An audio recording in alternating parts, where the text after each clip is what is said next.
So I bought the Google Pixel 10 to find the truth, and here's my video after 72 hours of usage. And disclaimer, I'm not going to convince you that whether you should switch from an iPhone to Android, and to be more specific a Pixel, or vice versa, or like I'm not going to give you the reasons like why you should switch, why you should not switch, because I was the launch event. And from their perspective, it's completely understandable that they made the event heavily focused on switching, because of course they want to upscale their business. But if I talk about myself as a reviewer, then it's my job to review the device, and when iPhone will come, I will review the iPhone. And you can watch any genuine reviews, that's what I believe, or any comparisons, and then you are smart enough to think about yourself that whether you should switch, which phone you should buy.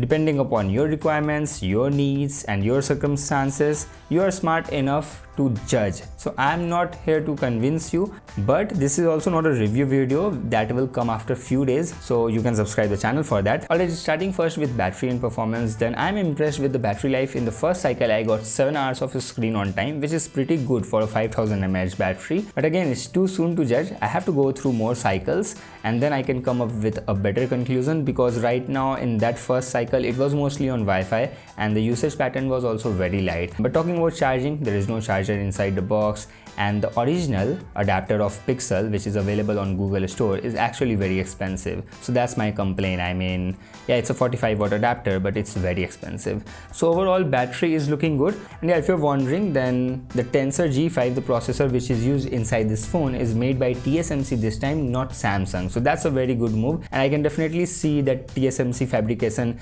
helps in the battery life. But what about the performance? How good the Tensor G5?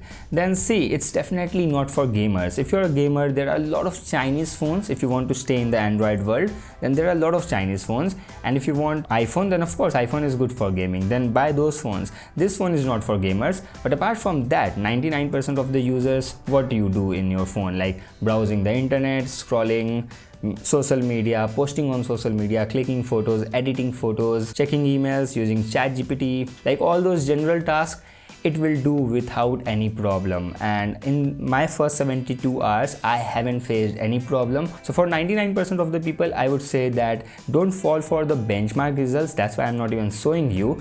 Don't fall for it. Just buy this.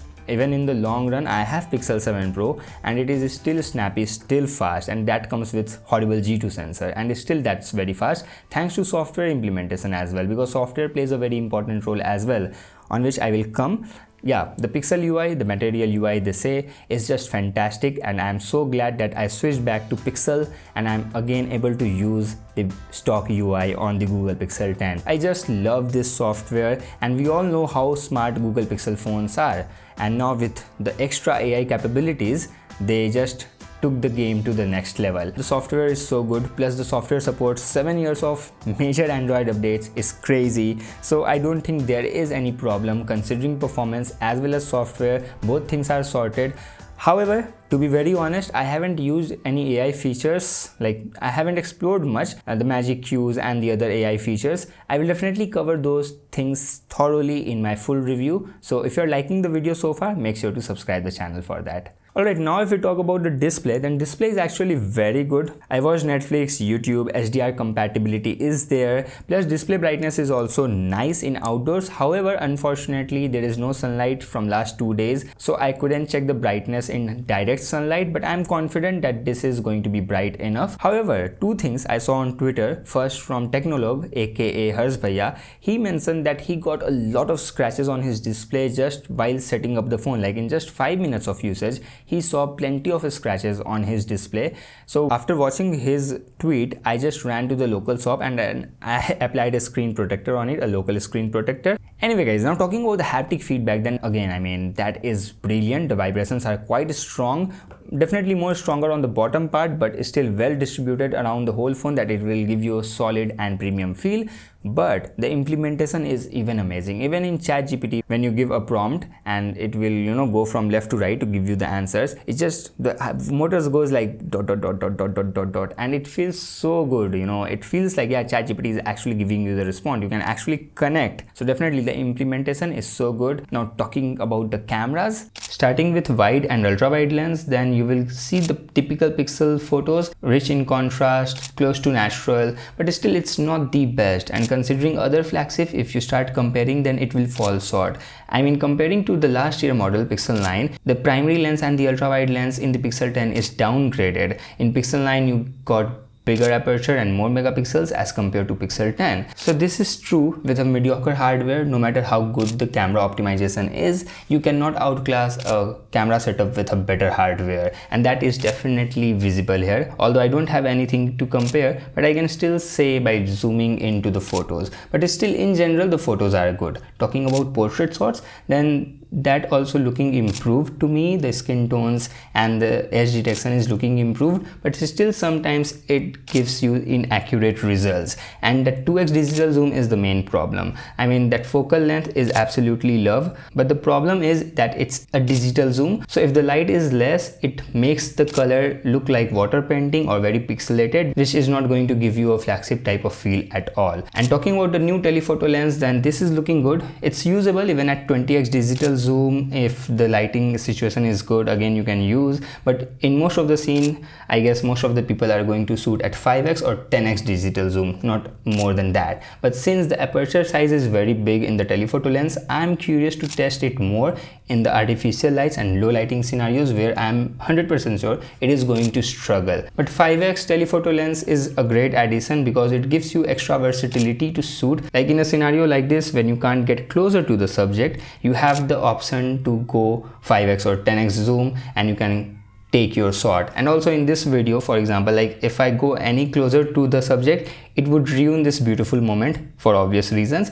But with that telephoto lens, I was able to shoot this video, and at 10x zoom it was definitely softer, but at 5x it was really fine. The details, the sharpness and the focus on the subject was very good, and I am satisfied with it. So in my first impressions, I am happy with the telephoto lens, but still the hardware is not up to the mark. And talking about the video quality, then you will get a high quality video footage from both front and rear cameras, but if you start comparing it with iPhone, then again it will fall short. But if you are someone who is not highly obsessed with video quality and want best of the best, then Pixel 10 video quality will serve you well. Well, apart from downgrade, that's a sad thing, even the telephoto is not the best. Like for example, 3-year-old Pro Pixel, the Pixel 7 Pro, can shoot up to 30x digital zoom. This can only shoot at 20x digital zoom. And also still Pixel is not giving the option to shoot portrait shots at 5x. Like they are not using the telephoto lens for the portrait. I don't know why.